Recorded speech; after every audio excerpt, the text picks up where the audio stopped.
अस्सलाम वालेकुम।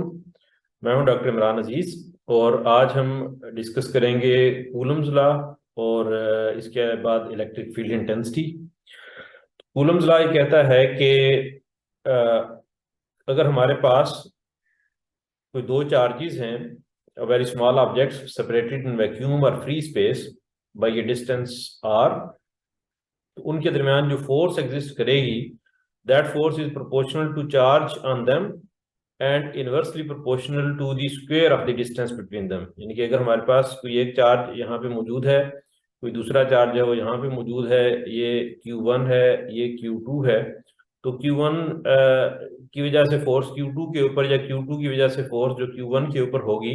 That force is directly proportional to the charges on each of them. ये charge की क्या वैल्यू है उसके डायरेक्टली प्रोपोर्शनल है, और इनवर्सली प्रोपोर्शनल है इनका जो आपस में डिस्टेंस है आर उसके स्क्वायर के साथ इनवर्सली प्रोपोर्शनल है। यानी कि डिस्टेंस अगर थोड़ा सा भी बढ़ाएंगे तो ये फोर्स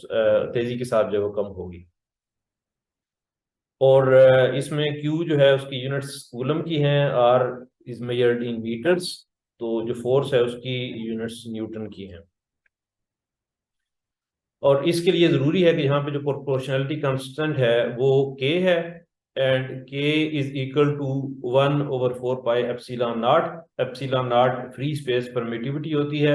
जो कि बराबर है 8.85 10⁻12, या पाई की फॉर्म में ये ऑलमोस्ट इक्वल है 1/36 पाई 10⁻9 फैरेड पर मीटर। तो ये जब प्रोपोर्शनलिटी कांस्टेंट होगा तो हम ये कह सकते हैं कि force is equal to K Q1 Q2 over R square. और चार्ज को थोड़ा सा समझने के लिए, या चार्ज एंड प्रोटॉन और इलेक्ट्रॉन, ये हमें पता है ये इसके बराबर होता है। इलेक्ट्रॉन के ऊपर -1.6 10⁻19 और प्रोटॉन के ऊपर +1.6 10⁻19 कूलम होता है। और यहाँ से अगर हम 1 कूलम की वैल्यू निकालना चाहें, या फॉर एग्जांपल हम बात दफे कहते हैं कि आपने सुना होगा जी 1 एम्पेयर जो करंट होता है ये कितना होता है, 1 ampere is equal to 1 coulomb over 1 second. तो इससे क्या मुराद होती है, 1 कूलम चार्ज कितना होता है, अगर इसी को हम डिवाइड करें 1 से तो हमारे पास 1 कूलम चार्ज आ जाता है 1/1.6 10⁻19, तो दैट गिव्स अस 6 × 10⁻18। तो इतने इलेक्ट्रॉन्स जब एक क्रॉस सेक्शन को क्रॉस करते हैं 1 सेकंड में, एक क्रॉस सेक्शन को 1 सेकंड में क्रॉस करते हैं, तो that current is called as 1 ampere. 1 coulomb charge basically इतने इलेक्ट्रॉन्स या इतने प्रोटॉन्स के बराबर होता है। अगर हम फोर्स को वेक्टर फॉर्म में लिखें तो हम इसको F कह सकते हैं, क्योंकि हमें पता है फोर्स एक वेक्टर क्वांटिटी है। तो vector force on Q2 can be presented as, यानी कि हमारे पास अगर दो चार्जेस हैं, एक Q1 है एक Q2 है, तो Q1 की तरफ से Q2 के ऊपर जो फोर्स एक्सर्ट हो रही है उसको अगर हम F2 कहें, F2 is equal to Q1 Q2 over 4 pi epsilon naught R12 square. R12 basically distance between Q1 and Q2, और A12 is the unit vector from charge 1 to charge 2। इसको हम इस फिगर से देख सकते हैं कि ये अगर चार्ज Q1 है हमारे पास, ये चार्ज Q2 है, तो force F2 is from Q1 to Q2। और यहाँ पे हमारे पास ऑरिजिन मौजूद है अगर कोई, तो हमें पता है हमने लास्ट चैप्टर के अंदर देखा था कि ऑरिजिन से Q1 तक जो वेक्टर आ रहा है उसको अगर हम R1 कहें, और ऑरिजिन से Q2 तक जो वेक्टर जा रहा है पोजीशन वेक्टर उसको अगर R2 कहें, तो ये जो R वेक्टर है जो Q1 और Q2 के दरमियान है, ये हम कह सकते हैं कि that is equal to R2 minus R1। कि ये इस वेक्टर की डायरेक्शन अगर ये वाली है, तो यहाँ पे जो वेक्टर आ रहा है माइनस यहाँ पे जो वेक्टर आ रहा है, उनको उनका डिफरेंस जो है that will be equal to this vector. तो R12 is equal to R2 minus R1। और ये R1 की जो डायरेक्शन है that is represented by the unit vector A12। ये जो यूनिट वेक्टर है A12, तो ये A12 है यहाँ पे। R12 की मैग्नीट्यूड यानी कि इस वेक्टर की जो मैग्नीट्यूड है वो यहाँ पे आ रही है इसका स्क्वायर। तो वेक्टर फॉर्म में इसको ऐसे लिखा जा सकता है, where A12 is the unit vector in the direction R12। और इसी इक्वेशन को हम लिख सकते हैं, चूंकि हमें पता है यूनिट वेक्टर को हम लिख सकते हैं vector divided by its magnitude. तो R12 vector over R12 magnitude, magnitude को हम इस तरीके से लिख सकते हैं। और जब R12 वेक्टर है, ये हमें पता है that is equal to R2 minus R1 position vectors divided by R2 minus R1 की मैग्नीट्यूड। अब ये जो वैल्यू है इसको अगर हम यहाँ पे यूज करें तो हमारे पास ये आ जाता है F1 अगर पहले F2 को ही देख लें, F2 इज इक्वल टू, ये F2 is equal to Q1 Q2 और 4 pi epsilon naught R12 square, और A12 यूनिट वेक्टर, चूंकि ये माइनस है तो इस वजह से यहाँ पे A21 यूनिट वेक्टर हो गया, चूंकि माइनस के साइन की वजह से ये अपोजिट डायरेक्शन में हो जाएगा। तो यहाँ पे बेसिकली ये शो करने की कोशिश हो रही है कि जो दोनों वेक्टर्स हैं, जो फोर्स एक्सर्टेड ऑन Q2 और फोर्स एक्सर्टेड ऑन Q1, यानी कि Q1 की वजह से Q2 के ऊपर फोर्स और Q2 की वजह से Q1 के ऊपर फोर्स जो है ये आपस में बराबर हैं विद अपोजिट साइंस। तो F1 vector is equal to minus F2 vector, तो फोर्सेस आपस में बराबर हैं। ये चार्ज जो इसके ऊपर फोर्स लगा रहा है और ये चार्ज जो इसके ऊपर फोर्स लगा रहा है वो सेम है विद अपोजिट साइंस, क्योंकि हमें पता है कि ये चार्ज इधर फोर्स लगाएगा तो उसकी डायरेक्शन ये होगी, और ये चार्ज जब इधर फोर्स लगाएगा तो उसकी डायरेक्शन इसकी अपोजिट हो जाएगी विद अपोजिट साइंस। अच्छा, ये एक एग्जांपल है कि अगर हम we will state the use of vector form of Coulomb's law by locating a charge Q1 की ये वैल्यू है और ये M पॉइंट के ऊपर लोकेट है, इसी तरीके से Q2 चार्ज की ये वैल्यू है और ये N के ऊपर लोकेट है, और वैक्यूम के अंदर है, फ्री स्पेस के अंदर है। वो desire the force exerted on Q2 by Q1। ये यहाँ पे अगर लेट से पॉइंट कोई दो मौजूद हैं, ये अगर Q1 चार्ज है, ये Q2 चार्ज है, और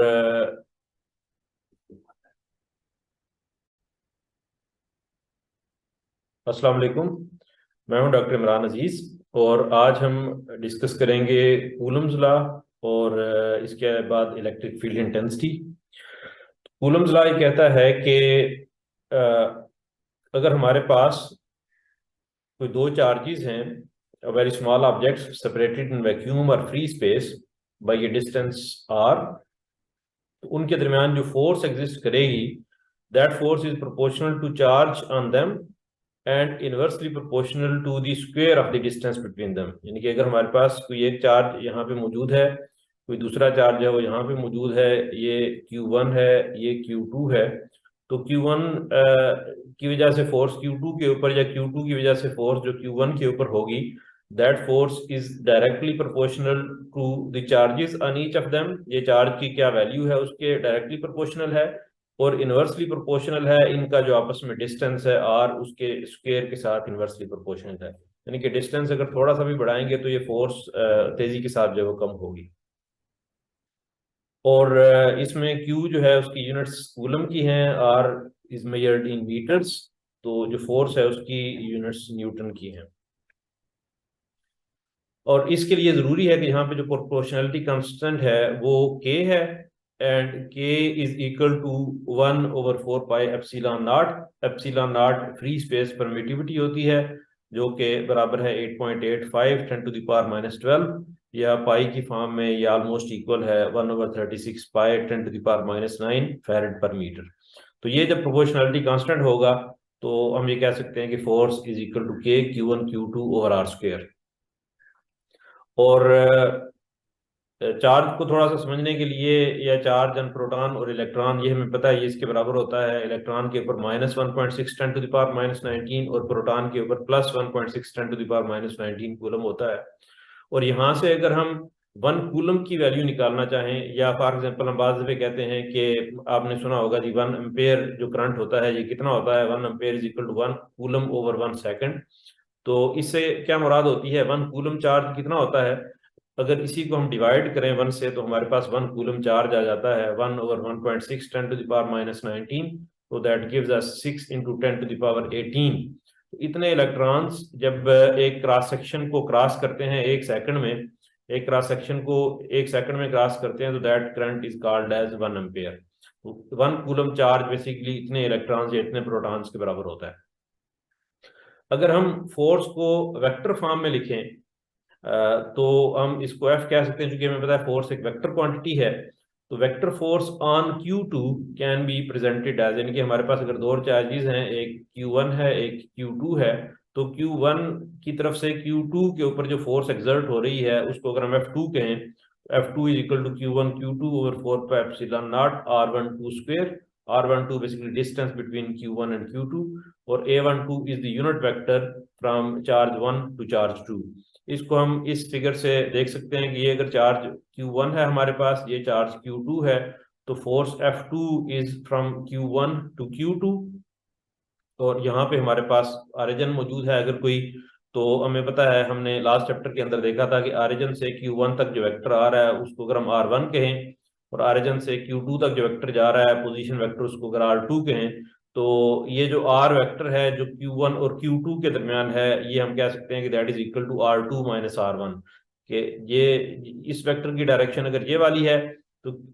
यहाँ पे जो वेक्टर आ रहा है माइनस यहाँ पे जो वेक्टर आ रहा है, उनको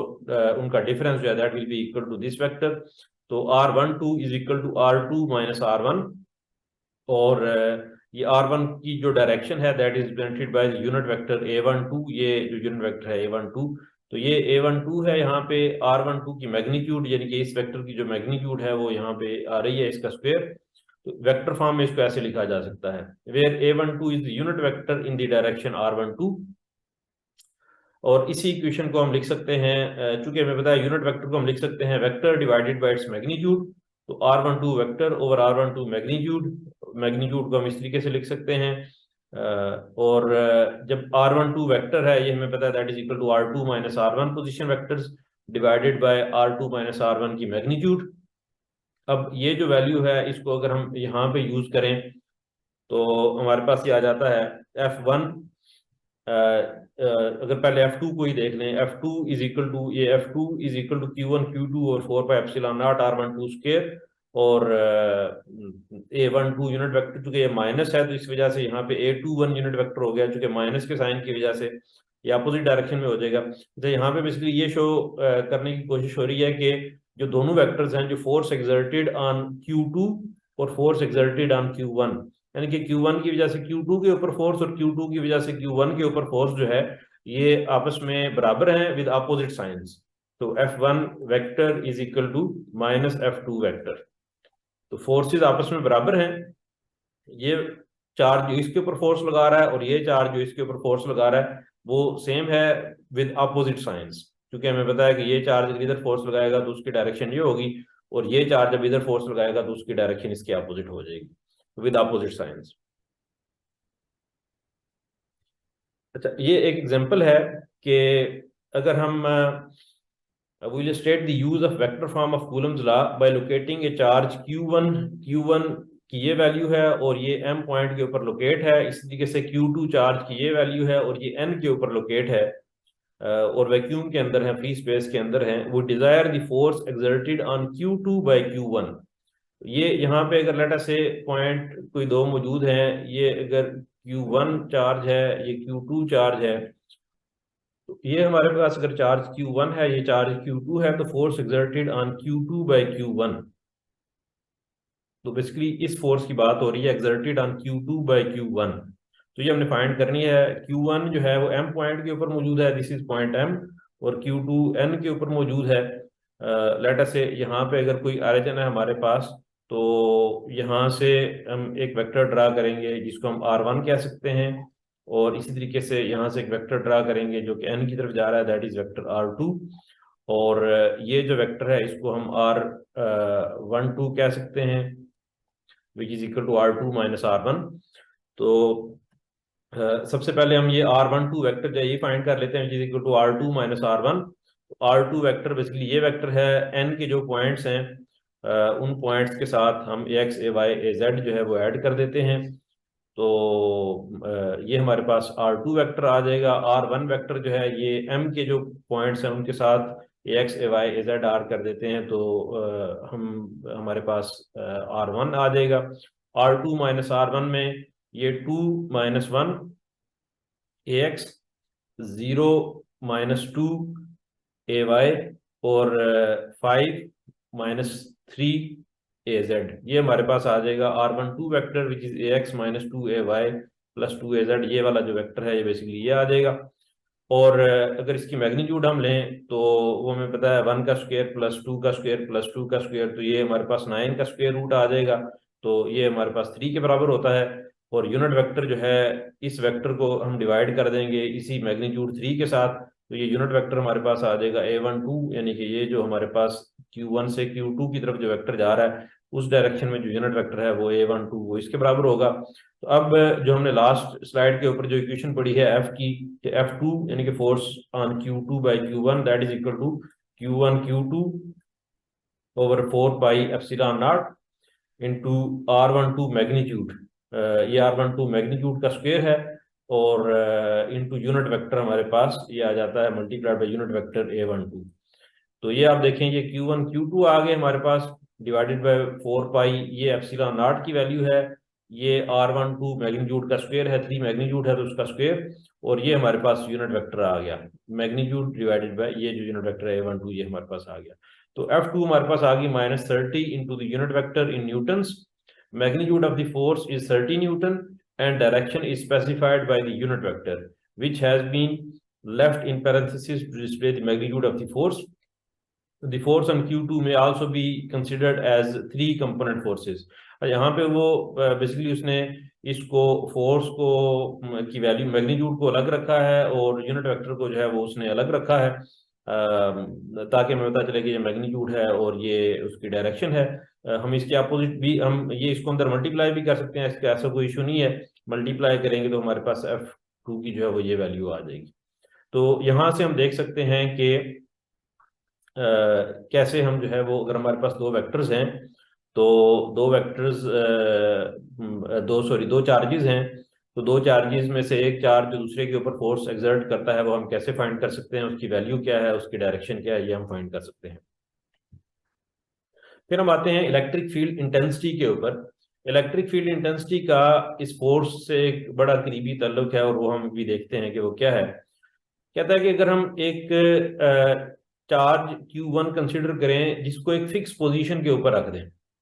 और एक और चार्ज लें जिसको हम मूव करें slowly around this charge Q1, यानी कि यहाँ पे कोई चार्ज Q1 पड़ा हुआ है और एक और हम चार्ज लें और उसको इसके दाएं बाएं आगे पीछे जो है वो यहाँ पे मूव कराएं, तो हम ये देखेंगे कि there exists everywhere a force on the second charge. जो जिस चार्ज को हम इसके आगे पीछे मूव कर रहे हैं उसके ऊपर कोई फोर्स जो है वो एग्जिस्ट करती है and the second charge is displaying the existence of the force field that is associated with charge Q1। तो ये बेसिकली जो फोर्स इसके ऊपर एक्सर्ट हो रही है सेकंड चार्ज के ऊपर that is due to the field of this charge Q1। अगर हम इस सेकंड चार्ज को जिसको हम इधर दाएं बाएं घुमा रहे हैं आगे पीछे, इसको अगर हम टेस्ट चार्ज कहें QT, तो force on this test charge is given by the Coulomb law. जो भी हमने देखा इस टेस्ट चार्ज के ऊपर जो फोर्स है वो Ft होगी, क्योंकि जब हमने इससे पहले देखा दो चार्जेस Q1 Q2 हैं तो चार्ज Q2 के ऊपर जो फोर्स है that was F2 Q1 Q2 और यहाँ पे T की बजाय 2 था, यहाँ पे 1 की बजाय T की बजाय 2 था, यहाँ पे 2 आ रहा था। जब सिर्फ यहाँ पे हमने ये किया कि 2 की बजाय जो चार्ज चार्ज Q2 था उसको हमने टेस्ट चार्ज का नाम दे दिया QT। तो आप देखेंगे वहां पे सिर्फ हमने T जो है वो ऐड कर दिया QT R1T A1T। तो ये हमारे पास जो है ये फोर्स होगी which is exerted by charge Q1 on the test charge. Writing this force as force per unit charge gives the electric field intensity. यहाँ पे देखें अगर आप QT को इधर ला के डिवाइड कर दें Ft over QT, this is the force per unit charge, और फोर्स पर यूनिट चार्ज जो होती है that is the electric field intensity and this is equal to Q1, क्योंकि यहाँ पे सिर्फ Q1 बच जाएगा, Q1 over 4 pi epsilon naught R1T square A1T। तो electric field intensity is force per unit charge. तो हम ये कह सकते हैं कि E1 is interpreted as the E जो है वो इलेक्ट्रिक फील्ड इंटेंसिटी को E से रिप्रेजेंट किया जाता है और E1 का मतलब होगा electric field intensity due to charge Q1, क्योंकि Q1 स्टेशनरी है, Q1 की वेसिनिटी में जो फील्ड मौजूद है वो इस चार्ज Q1 की वजह से है। इस वजह से इस चार्ज की वजह से जो इंटेंसिटी होगी that is called as E1, electric field intensity due to charge Q1। और मोर जनरली हम यहाँ पे तो हमने क्योंकि चार्जेस के नाम दिए थे Q1 और QT, अगर हम जनरली इलेक्ट्रिक फील्ड इंटेंसिटी की इक्वेशन लिखते हैं तो हम लिख सकते हैं कि E is equal to F by Q, FT over QT, या E is equal to simple F over Q। This is called as electric field intensity. In general, R is a directed line segment from charge Q to point P. Then E at P will be, यही जो general में बात कर रहा था, E is equal to F by Q हम लिख सकते हैं, तो E is equal to in general लिख सकते हैं Q over 4 pi epsilon naught R square into AR unit vector. This is the electric field intensity due to charge Q at any point. Electric field intensity at any point due to this charge Q. जैसे आप यहाँ पे देख सकते हैं कि electric field intensity at point P. अच्छा, अब ये जरूरी नहीं है कि पॉइंट पी के ऊपर कोई चार्ज मौजूद हो, क्योंकि जब हम इलेक्ट्रिक फील्ड इंटेंसिटी की बात करते हैं तो इलेक्ट्रिक फील्ड इंटेंसिटी किसी भी पॉइंट के ऊपर हम फाइंड कर सकते हैं due to this charge Q. Charge Q यहाँ पे होना जरूरी है, किसी चार्ज की वजह से हम कहीं पे इलेक्ट्रिक फील्ड इंटेंसिटी फाइंड करेंगे किसी भी पॉइंट के ऊपर, तो जिस पॉइंट के ऊपर इंटेंसिटी फाइंड करनी है वहां पे किसी चार्ज का होना जरूरी नहीं है। हम सिर्फ ये अज्यूम करेंगे कि यहाँ पे अगर यूनिट चार्ज मौजूद है, यानी कि 1 कूलम चार्ज, क्योंकि इंटेंसिटी का मतलब ही होता है फोर्स पर यूनिट चार्ज, तो हम ये अज्यूम करेंगे कि यहाँ पे अगर 1 कूलम चार्ज मौजूद है तो इधर कितनी फोर्स जो है वो एक्सर्ट होगी, that is the electric field intensity. तो इसलिए किसी भी पॉइंट के ऊपर जहाँ पे हम इंटेंसिटी फाइंड करना चाहते हैं, चार्ज होना उस पॉइंट के ऊपर जरूरी नहीं है, चार्ज सिर्फ यहाँ पे होगा जिसकी वजह से इंटेंसिटी यहाँ पे मौजूद हम फाइंड करेंगे। तो इस पॉइंट पी के ऊपर जो इंटेंसिटी है, आप देखें कि चार्ज क्यू की वजह से चार्ज क्यू का जो पोजीशन वेक्टर है दैट इज आर डैश, और पी जहां पे हमने इंटेंसिटी फाइंड करनी है उसका जो पोजीशन वेक्टर है दैट इज आर। तो क्यू से पी की तरफ जो वेक्टर होगा, यानी कि क्योंकि इस चार्ज की वजह से यहाँ पे इंटेंसिटी फाइंड करनी है, तो ये जो वेक्टर है that is R minus R dash, इसको हम कैपिटल आर से रिप्रेजेंट करते हैं।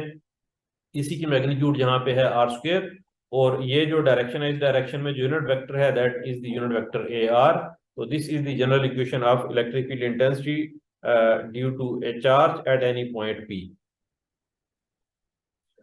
और इसी इक्वेशन को हम थोड़े से और अंदाज में लिख सकते हैं, क्योंकि हमें पता है कि ए आर जो यूनिट वेक्टर है उसको हम लिख सकते हैं vector divided by its magnitude. तो ये इस डायरेक्शन में जो ए आर यूनिट वेक्टर है वो this vector divided by its magnitude, तो ये हमारे पास ए आर यूनिट वेक्टर होगा। और ये जो आर स्क्वायर है यानी कि आर की मैग्नीट्यूड का स्क्वायर, तो ये कैपिटल आर की मैग्नीट्यूड जब लेंगे तो that is R minus R dash, तो इसकी मैग्नीट्यूड का स्क्वायर, तो ये हमारे पास आ जाएगा आर माइनस आर डैश का स्क्वायर। देखें ये मैग्नीट्यूड का स्क्वायर है और ये सिंपल मैग्नीट्यूड है, ये दोनों मल्टीप्लाई होकर ये क्यूब बन जाएगा और ऊपर R minus R dash vector आ जाएगा। तो इस तरीके से भी इसको ई को रिप्रेजेंट किया जा सकता है। और हमें पता है कि आर माइनस आर डैश को हम इस तरीके से भी लिख सकते हैं कि इसके कोऑर्डिनेट्स माइनस इसके कोऑर्डिनेट्स, तो इसके कोऑर्डिनेट्स एक्स वाई जी हैं और इसके जो कोऑर्डिनेट्स हैं वो X dash Y dash Z dash हैं, तो X minus X dash Y minus Y dash Z minus Z dash और साथ यूनिट वेक्टर्स, और इसी तरीके से इसकी मैग्नीट्यूड जो है हम यहाँ पे लिख सकते हैं। अच्छा, जो कि ये जो कूलम्स लॉ है इसके अंदर लीनियरिटी एग्जिस्ट करती है, जिसकी वजह से टोटल अगर इलेक्ट्रिक फील्ड हम अगर फाइंड करना चाहें at any point P due to more than one charges, अगर हमारे पास दो चार्जेस हैं Q1 और Q2, अगर एक चार्ज Q1 है एक चार्ज Q2 है, इन दोनों की वजह से हम इस पॉइंट पी के ऊपर इंटेंसिटी फाइंड करना चाहते हैं, तो दोनों की वजह से सेपरेट इंटेंसिटी फाइंड कर लेंगे और उसको जो है वो एड अप कर देंगे। This is the intensity due to charge Q1 and this is the intensity due to charge Q2, दोनों को फाइंड करके दोनों को ऐड कर देंगे, तो that will be the total intensity at point P. यानी कि अगर हमारे पास एक से ज्यादा चार्जेस भी हैं, m is from 1 to n, हमारे n नंबर ऑफ चार्जेस हैं, तो हर एक की वजह से सेपरेटली हम इंटेंसिटी की वैल्यू फाइंड करेंगे। m की 1 वैल्यू है तो Q1 R1 A1, m की 2 वैल्यू है तो Q2 R2 A2, इस तरीके से जितनी भी n की वैल्यू है टोटल, तो उन सब के लिए फाइंड करके उसको सम कर देंगे, तो हमारे पास टोटल इंटेंसिटी आ जाएगी एट पॉइंट पी। एक ये इस वाले से एग्जांपल है, इसको हम क्विकली गो थ्रू कर लेते हैं। कहता है कि इंटेंसिटी की वैल्यू फाइंड करें एट P इक्वल टू 111, यानी कि इस पॉइंट के ऊपर इंटेंसिटी की वैल्यू फाइंड करें caused by 4 identical 3 नैनोकूलम चार्जेस। यहाँ पे भी एक 3 नैनोकूलम का चार्ज मौजूद है, यहाँ पे भी मौजूद है, यहाँ पे भी और यहाँ पे भी, हर एक जगह पे 3 नैनोकूलम का चार्ज मौजूद है। पॉइंट पी के कोऑर्डिनेट्स दिए हुए, P2 के, P3 के और P4 के कोऑर्डिनेट्स दिए हुए। तो अब हमें पता है कि यहाँ पे जो इंटेंसिटी होगी that will be sum of intensities due to charge at this point, due to charge at this point, due to charge at this point and due to charge at this point. और अगर आप recall करें तो हमें पता है कि इस पॉइंट से P1 पॉइंट से जो पॉइंट P तक जो वेक्टर आएगा that will B vector R minus R dash, क्योंकि ऑरिजिन से जो P तक वेक्टर आएगा वो R है और ऑरिजिन से P1 तक जो वेक्टर आएगा पोजीशन वेक्टर वो R1 है। तो जो वेक्टर हमारे पास यहां से यहां तक जाएगा that will B R minus R1। इसी तरीके से जो ये वेक्टर है P2 से P तक आ रहा है that is R minus R2, और इस तरीके से ये वाला R माइनस R3 होगा वेक्टर और ये वाला वेक्टर R माइनस R4 होगा। तो हर एक की वजह से इंडिविजुअली हम इंटेंसिटी की वैल्यू निकालेंगे और उसको आखिर पे सम अप कर देंगे, that will give us the total intensity at this point P, जो कि इसके बराबर होगी। इसको आप डिटेल में सॉल्व कर सकते हैं। ये है इंटेंसिटी एक चार्ज की वजह से, या दूसरे की वजह से, या तीसरे की वजह से, और ये चौथे की वजह से, इनको सम अप कर देंगे तो that will give us the total intensity, जो कि इसके बराबर होगी। ठीक है जी, thank you very much. Next lecture के अंदर हम देखेंगे कि कैसे अगर चार्जेस हमारे पास पॉइंट चार्ज की बजाय वॉल्यूम चार्ज हो, यानी कि यहाँ पे हमारे पास हम इंटेंसिटी फाइंड कर रहे हैं ड्यू टू पॉइंट चार्जेस, अगर पॉइंट्स की बजाय वॉल्यूम चार्ज हो हमारे पास तो उसकी वजह से इंटेंसिटी कहीं पे फाइंड करनी हो तो वो कैसे आएगी, वो हम नेक्स्ट लेक्चर के अंदर इंशाल्लाह देखेंगे।